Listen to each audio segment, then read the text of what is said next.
Good afternoon, everybody. Uneducated economist here. So, I have said many times on this channel that I think the introduction of central bank digital currencies when it comes to the United States is going to happen during a crisis, during a time when people will be begging for the Federal Reserve to do something about the economic downturn that we are experiencing.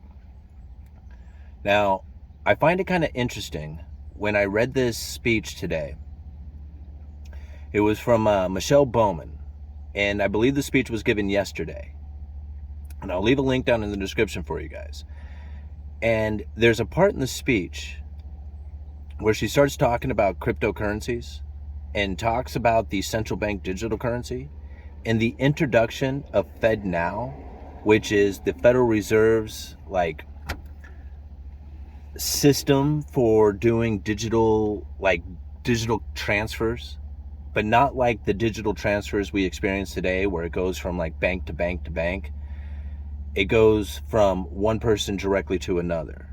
And this is really kind of hard to wrap your head around if you're not understanding of how like digital ledgers work or how like Bitcoin kind of works.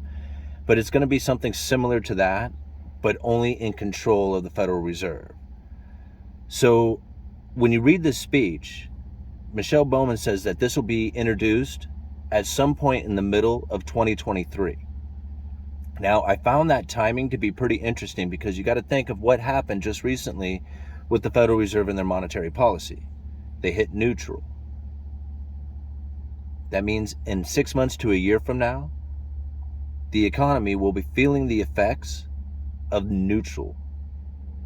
Now, if you're not familiar with neutral, this is where the Federal Reserve and the Fed funds rate is neither accommodating nor restricting the economy. It's neutral.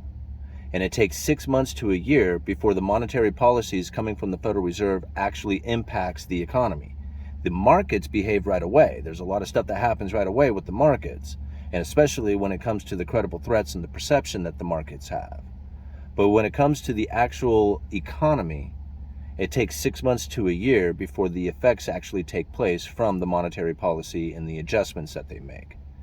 So this is something that we have to consider because neutral, we just hit that. That's what the Federal Reserve is saying, is that we most likely are at neutral right now with the Fed funds, or the lifting of Fed funds from the last meeting that they had. So think about that. A year from now is when we'll feel the effects from that. And it'll be perfect timing to introduce this since the Federal Reserve plans on doing even more rate hikes coming into the future. And we know this because not necessarily from the statements coming from the FOMC, but from all the Federal Reserve governors that are out there. Everybody who is a participant at the Federal Reserve is basically saying that we're going to have more Federal Reserve or Fed funds lifting, or Fed funds lifting of interest rates. And so we know that there's going to be more pain in a year from now and then onward, because it takes that lag time before we actually feel the effects from it.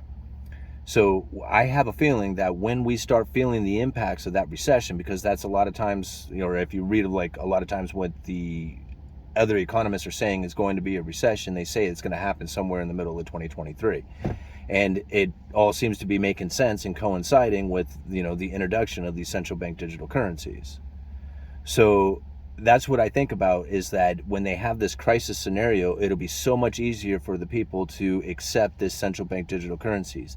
If we happen to have some other crisis, like food becomes so expensive that people can't afford it, then the introduction of central bank digital currencies and saying, hey, look, you can go out and now buy your expensive food with this new central bank digital currency that we're now offering you. And people will just beg for it. They'll be like, yeah, bring it on. And now the whole point of bringing in this central bank digital currency is so that they can take interest rates negative. And they cannot do negative interest rates, especially when it comes to your personal like savings account. You go down and you put your paycheck into the bank and you realize that you have a negative interest rate in it, you would just immediately pull it out in cash. So that's going to be the goal of the central bank digital currency, and the introduction of it is to eventually get the cash out of the system so that they can take interest rates into negative territory. And now they can do this by people who pulled out the cash, they're going to start charging them a fee to pull that cash out. And then if you go to deposit that money, they're going to charge you a fee to do that. And that fee is going to be the equivalent to the negative interest rate that's applied to your bank account. So there's no way that you can escape it. And most of the time, I don't know about most of the time since we've never experienced this, but I could imagine that most of the time when you go to a store when you're in this kind of condition, as far as being charged a fee to deposit cash into the bank, those stores are going to demand that you pay a higher price, since they are now charged a fee to deposit that cash into the bank. These are some of the things that I feel that is coming. And now you can imagine that if you have this central bank digital currency and all the benefits that the government is going to say is going, that they're going to put out there for you, they're going to put this narrative how awesome it is that you can be in, say, a natural disaster area, and they can just load your wallet up with money so that you can go and, say, maybe travel out of the area, buy food, get a hotel, something like that that's not in your area in case of that natural disaster. Or if there's a crisis situation taking place within a particular industry, hypothetically speaking, there's a downturn in restaurants.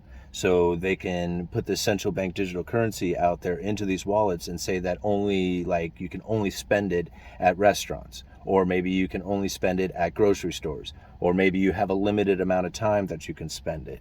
There's so much that they could do as far as tracking, tracing, and then conditioning the situation as far as guiding it into whatever it is that they feel needs stimulating.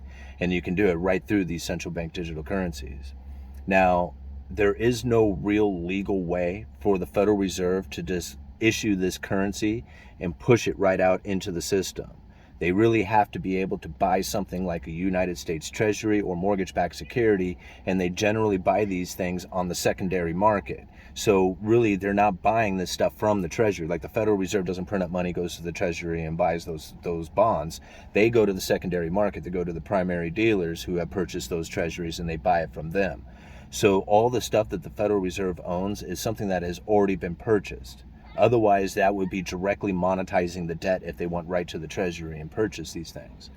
So how it is that they're going to be able to basically print up or just create this digital currency and then issue it to the people, that's the question that's going to be out there. We need to figure that part out, because as far as I can tell, there's no legal way of doing it. Now, if they are in a crisis situation and they have these special bonds that they could purchase, well, then maybe that could be a legal way of doing it, is by creating a crisis situation, an unusual and exigent circumstance, very much like the use of the special purpose vehicles that they used during the pandemic. If you can have a situation like that come up, where you have this unusual and exigent circumstance, well, then maybe you can issue out these special emergency bonds that the Federal Reserve can then purchase with these digital currencies, and that bonds purchase can then go directly to the people, as opposed to going to the Treasury and then having this cumbersome system of deploying it through checks and debit cards and stuff like that. Uneducated economist. I'll leave links down in the description. You let me know.